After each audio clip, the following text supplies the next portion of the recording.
কোরবানি এবং তার স্বাস্থ্যের বিভিন্ন দিক নিয়ে। প্রিয় দর্শক, আলোচনায় যাওয়ার আগে আমি একটি জরুরি বিজ্ঞপ্তি পড়ে শোনাতে চাই, যেটি সিটি কর্পোরেশন থেকে জারি করা হয়েছে। কিছু করণীয় বলবো, সেটা হচ্ছে কোরবানির পশু নিজস্ব আঙিনায় জবাই করবেন। জবাই শেষে কোরবানির পশুর রক্ত মাটি চাপা দিবেন অথবা ভালোভাবে ধুয়ে ফেলবেন। কোরবানির জবাইকৃত পশুর নাড়ি ভুঁড়ি ও অন্যান্য বর্জ্য নির্দিষ্ট ডাস্টবিনে অথবা সিটি কর্পোরেশনের নির্দিষ্ট আবর্জনা ফেলার স্থানে ফেলবেন, যাতে সিটি কর্পোরেশনের গাড়ি দ্বারা সহজে অপসারণ করা যায়। আর কিছু বর্জনীয় কথা বলবো, সেগুলো হচ্ছে যে রাস্তার আশেপাশে কোরবানি পশু জবাই করবেন না। কোরবানির পশু জবাইকৃত স্থানে রক্ত জমা করে রাখবেন না।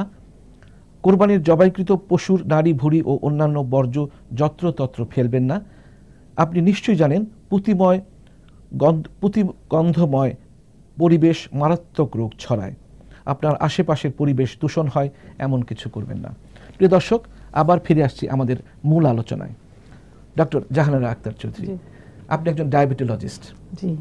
ডায়াবেটিস রোগীদের তো একটু মাংস খেতে ইচ্ছে করবে, তাদের জন্য কিছু কথা বলুন। অবশ্যই ইচ্ছে করবে। যে কথাটি আপনি বলেছেন খুবই মূল্যবান কথা, এবং আমরা গত 1 মাস ধরে যে আমাদের রোগীরা আসছে চেক আপ নিতে, তাদের কিন্তু আমরা অ্যাডভাইস করছি বিভিন্নভাবে, তাদেরকে কোনো অবস্থাতে যেন তাদের কোনো রকম মনক্ষুণ্ণ না হয় যে আমরা বোধহয় খেতেই পারবো না এক টুকরো মাংস, সেটা আমরা কোনো অবস্থাতেই আমি অ্যালাউ করি না। আমি তো আমার পেশেন্টদেরকে স্পেশাল করে বলেছি, এতদিন আপনারা যারা একদম গরুর মাংস খেতেনই না, যদি আপনার খুব অ্যালার্জি না থাকে বা কোনো রেস্ট্রিকশন না থাকে, আপনি খেতে পারবেন, ইউ ক্যান টেক। কিন্তু কেমন করে খাবেন, আপনাকে প্রত্যেক দিন একটি নিয়ম মানতে হবে। আমি কিন্তু বলছি সকালে দুপুরে বিকালে দেখা যায় যে আমরা খেতে থাকি, সেটা সুস্থ মানুষ তাও অল্প স্বল্প করে খেতে পারে। কিন্তু আমার রোগীদের জন্য আমার বিশেষ পরামর্শ ছিল যে আপনি প্রতিদিনই খাবেন, একবেলা খাবেন, কিন্তু প্রতিদিনই একবেলা যে খাবেন সেটাও পরিমিতভাবে, নট মোর দেন 3 আউন্স অথবা 4 আউন্স, ওরকম যদি 4 টুকরা 5 টুকরা মাংস খান আপনি, কোনো অসুবিধা হবে না। বাকি বেলাটি আপনি অন্য কোনো খাবার খাবেন, ছোট মাছ খেলেন অথবা সবজি খেলেন, আর আপনার খাবারের সঙ্গে অবশ্যই আপনি চাপাতি দিয়ে খেলেন, ভাত দিয়ে খেলেন, যখন হ্যাঁ সালাডটা রাখতে হবে, সালাডটা আপনি বিশেষ করে রাখবেন। এবং এটা লেটুস পাতা হতে পারে, ক্যাপসিকাম হতে পারে, বললাম যে টমেটো, তারপরে গাজর দিয়ে, লেবু দিয়ে একটা সুস্বাদু করে, এক একদিন এক এক রকম করে খান। যেহেতু কোরবানিটা কিন্তু আমরা সপ্তাহব্যাপী এনজয় করি, হ্যাঁ সেটা আবার দাওয়াত চলতে থাকে, আপনি দাওয়াত খাবেন না এটা তো হবে না, দাওয়াত খাওয়াবেন না সেটাও হবে না। তো আপনাকে কি করতে হবে, মজা করে রান্না করবেন। এই কোরবানির গোশতটা যেটা আমি বললাম যে ট্রিম করে, আপনি যদি সিদ্ধ করে পানিটা ফেলে দেন, আপনি টক দই দিয়ে সেটা রান্না করেন, খুবই সুস্বাদু হবে। মাংসের পরিমাণটা যদি কম হয় বিভিন্ন আনুষঙ্গিক জিনিস দিয়ে, এবং এটার ফ্যাটের পরিমাণ কমিয়ে ফেলতে হবে। তাহলে দেখা যায় যে এটার ক্যালোরি ভ্যালুও কমে যায়, এটা হার্মফুল দিকটাও ভালো হয়ে যায় এবং খেতেও সুস্বাদু হয়। আরেকটা কথা বলতে আপনি দর্শকদের বলতে পারেন যে বারে বেশি ভারে কম। এক্স্যাক্টলি, সেটা আপনার কাছ থেকে আমি শিখেছি অবশ্য। সেটা বারে বারে আপনি অল্প অল্প করে খেলেন, কিন্তু হ্যাঁ অল্প পরিমাণে পরিমিতভাবে খেতে হবে। আপনি যদি যেমন প্রতিদিন আপনি নুডলস রান্না করে 1 বাটি নুডলস আমি খেতে বলি, আপনি ফুলকপির সঙ্গে কয়েক টুকরা মাংস দিয়ে দিলেন ছোট ছোট করে কেটে, এটা খুবই সুস্বাদু লাগবে, আপনার মাংসটাও খাওয়া হলো। আবার টিকিয়া করলেন, সবাই যদি 3টা করে খেলো, আপনি অ্যাটলিস্ট একটা খান, এতে কিছুই হবে না। 1টা 2টা খেলে দিনের শুরুতে খেয়ে ফেললেন, তারপরে আপনি হাঁটাহাঁটি করলেন, আপনি অ্যাক্টিভ লাইফ লিড করলে, এটা তো আমরা অ্যালাউ করতে বারণ করতে হবে। জি জি, বারণ করতে হবে। প্রফেসর ফারুক, আপনার কাছে আসতে চাচ্ছি যে আমরা শুনলাম যে আপনি বললেন, ডক্টর জাহানারা আক্তার বললেন যে মাংস খেলে এই সমস্যা হবে, কিন্তু অনেকেই আছেন, বাংলাদেশের প্রচুর সংখ্যক মানুষ আছেন যে সারা বছরই হয়তো মাংস কিনে খেতে পায় না। তাদের জন্য তো এই যে মাংস, কোরবানির মাংস, তাদের তো কিছু উপকারে আসে। ধন্যবাদ আপনাকে। উপকার তো অবশ্যই আসে, যেহেতু মাংস প্রধানত এটার হলো প্রোটিন মানুষের শরীরে আমরা বলি বিল্ডিং ব্লক, আপনার বৃদ্ধি এবং ওজনটা মেনটেন করার জন্য আমরা প্রোটিন দরকার হয়। তো সুতরাং প্রোটিন তো আপনাকে গ্রহণ করতে হবে। তো এক্ষেত্রে আপনি যেটা বলেছেন যে একটা মানুষ সারা বছর সে প্রোটিন এনাফ খেতে পারে নাই, এখন তার সুযোগ আসছে প্রচুর পরিমাণ প্রোটিন খাওয়া, এটা বোধহয় খুব সাইন্টিফিক না যে আমি সারা বছর খেতে পারলাম না, এখন যেহেতু সুযোগ আসছে আমি একবারে অনেক পরিমাণ খেয়ে ফেললাম, তাহলে আমার সারা বছরের চাহিদা হয়তো পূরণ হয়ে যাবে। সেটা কিন্তু প্রিয় দর্শক শ্রোতা, এটা হওয়ার সম্ভাবনা নাই।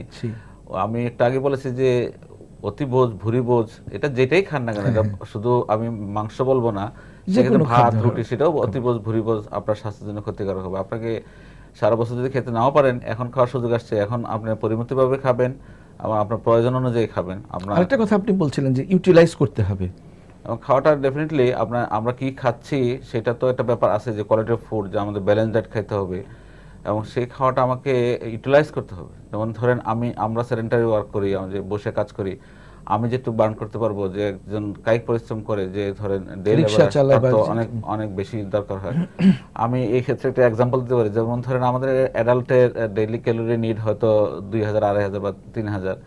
সেখানে আমি যদি ভুল না বলে থাকি দর্শক শ্রোতা, যে 100 মিটার যে স্প্রিন্টের ওয়ার্ল্ড চ্যাম্পিয়ন উসাইন বোল্ট, আমি শুনেছি সে প্রায় 30,000 ক্যালোরি খায় মাঝে মধ্যে। তার মানে সে ডেইলি প্রায় 30টা ডিম নাকি খেয়ে থাকে। কিন্তু দেখেন সে তো 30টা ডিম খাক আর 3টা ডিমই খাক, সে তো এটা বার্ন করতে পারে। তার শরীরের গঠন আর আমাদের দেখেন অনেক পার্থক্য। সুতরাং আপনাকে যে খাবারটাই আপনি খান না কেন, সেই খাবারটা আপনাকে বার্ন করতে হবে। ইউজ না করলে এটা ক্ষতিকারক হিসাবেই আপনার শরীরে জমা হবে, এবং এটা ক্ষতিকারক না শুধু, এটা সত্যিকারই ক্ষতিকারক, যে খেলেন ইউটিলাইজ করতে পারলেন না, জমা হলো, এটা অবশ্যই ক্ষতির কারণ হবে। ডক্টর জাহানারা, কিডনির প্রশ্ন নিয়ে কথা বলবো। আপনি একজন ডায়াবেটোলজিস্ট। বেশি অতিরিক্ত ডায়াবেটিস যদি হয়, অর্থাৎ যদি ডায়াবেটিস কন্ট্রোলের মধ্যে না থাকে, কিডনির ব্যাপক ক্ষতি হয়। তো কিডনি রোগীদের ব্যাপারে মাংস কতটুকু তারা খেতে পারে, ক্যালোরি ভেদে একটু কথা বলবেন? জি, আপনি খুব ভালো একটি কোশ্চেন করেছেন। আমরা সাধারণত আমাদের যে ডায়াবেটিসের 5 বছর বয়স হয়ে গেলে ডায়াবেটিসটা দেখা যায় যে ডায়াবেটিস রোগীর বিভিন্ন রকমের, যদি আনকন্ট্রোল থাকে তো কমপ্লিকেশন, জটিলতা দেখা দেয়। এর মধ্যে কিডনি রোগ, নেফ্রোপ্যাথিটা 1 নম্বর আসে। নেফ্রোপ্যাথি বলতে আমরা বুঝি কিডনি ফাংশন হ্যাম্পার হচ্ছে, অথবা কমে যাচ্ছে, অথবা তার সেরাম ক্রিয়েটিনিন লেভেল দেখা যায় বেড়ে যাচ্ছে। যে কোনো একভাবে ওনার মানে দিক নির্দেশনা দিয়ে যায় যে আপনার কিডনিটি হ্যাম্পার হচ্ছে।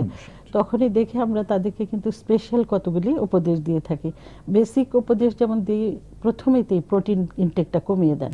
প্রোটিন ইনটেক বলতে নট অনলি অ্যানিমেল ফ্যাট, এটা ভেজিটেবল ফ্যাটও হতে পারে। যেমন আমরা সব রকমের ডাল ওনাকে খেতে মানা করে দিই। ওনাকে একদম ধরেন একটা পার্টিকুলার অ্যামাউন্টে প্রোটিন, 50 গ্রাম প্রোটিন আলাদা লিস্ট করাই থাকে আমাদের রোগীদের জন্য, 40 গ্রাম প্রোটিন ওরকম করে খাবেন, তা না হলে আপনি এসকেপ হবেন না। আর এটা সাধারণত দেখা যায় রিভার্সিবল। জানারা একজন দর্শক অপেক্ষা করছেন ফোনে। জি, হ্যালো দর্শক।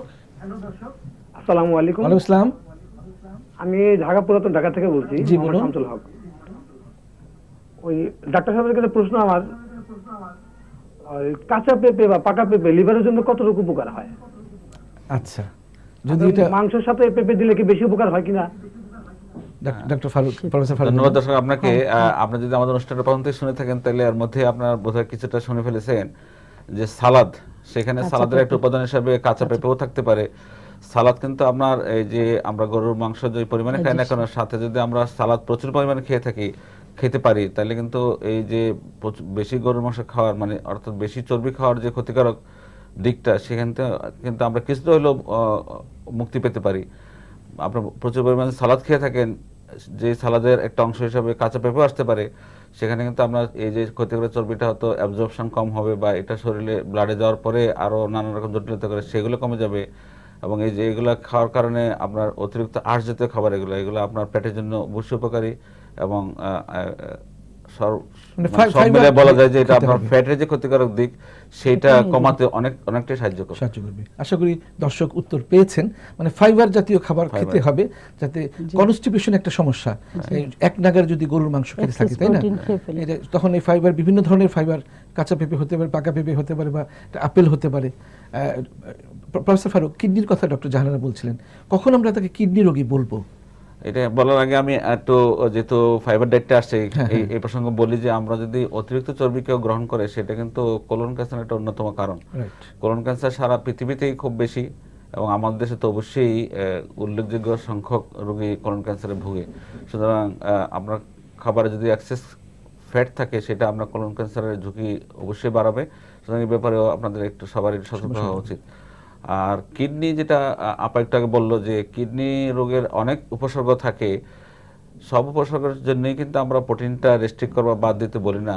এটা একটা আগে আপা বললো যে কিডনি ফাংশনটা যদি অ্যাবনর্মাল হয়ে যায়, যেটা আমরা একটা ল্যাবরেটরিতে পরীক্ষা হলে ব্লাড টেস্ট করলে বুঝতে পারি, তার মধ্যে অন্যতম হলো যে সিরাম ক্রিয়েটিনিন, সেটা যদি বেড়ে যায় তখন কিন্তু আমাদেরকে প্রোটিন সহ আরো অনেকগুলো খাদ্য উপাদান রেস্ট্রিকশনের প্রশ্ন আসে, তার মধ্যে অন্যতম অবশ্যই প্রোটিন। সেক্ষেত্রে আপনাকে পরিমিত পরিমাণ প্রোটিন নিতে হয়, এবং একটা পর্যায়ে আসবে যে খুব বেশি খারাপ হয়ে গেলে কিন্তু প্রোটিন টোটালি বন্ধ করে দেওয়ার প্রশ্ন আসতে পারে।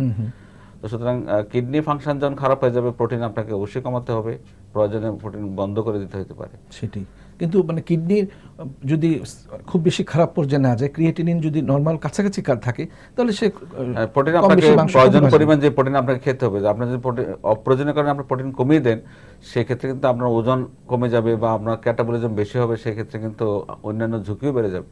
সুতরাং খুব দরকার যখন হবে তখনই আপনি রেস্ট্রিক্ট করবেন, দরকার না হলে রেস্ট্রিক্ট করা উচিত হবে না। আর রক্ত অল্পতায় যারা ভুগছেন তাদের জন্য কি গরুর মাংস একটু কাজে আসবে না মনে করেন? খুবই ভালো কাজে আসে, কারণ দেখা গেছে যে গরুর মাংসতে আমরা ফ্যাট তো আছে একটা বেশি, মানে স্যাচুরেটেড ফ্যাট বেশি, কোলেস্টেরল বেশি, তারপরে যে পোর্শনটি আছে সেটা হলো আয়রন। সেই জন্যই দেখবেন এক্সেস অ্যানিমিয়া হয়ে গেলে আমরা রেড মিট খেতে বলি যে আপনি গরুর মাংস খান, অথবা গরুর কলিজিটা আরও বেশি, কিন্তু তাকে আগে দেখতে হবে যে তার কোলেস্টেরল লেভেলটা কেমন। সব দিক বিবেচনা করেই আমরা ওনাকে বলি যে আপনি কিছুটা পরিমাণে হলেও ডেইলি আপনি লিভার অথবা গরুর মাংস অথবা গরুর কলিজি একটু একটু করে খেতে থাকেন, এবং এটি খুবই ইমপ্রুভড ডায়েট। তো আজকাল দেখা যাচ্ছে যাদের আবার কোলেস্টেরল বেশি থাকে, ডিসলিপিডিমিয়া আছে, তাদের জন্য কিছু উপদেশ দিতে হয়।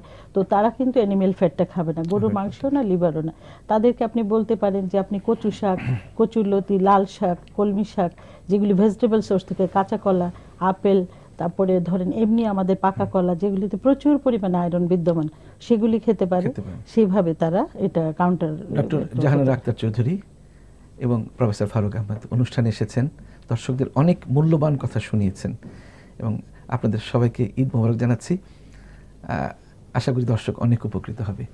প্রিয় দর্শক, আমরা তখন ডক্টর জাহানারা আক্তার চৌধুরী এবং প্রফেসর ফারুক আহমদের কাছ থেকে কোরবানির মাংস খাওয়া এবং এর উপকারিতা অপকারিতা নিয়ে অনেক মূল্যবান কথা কিন্তু জানতে পারলাম।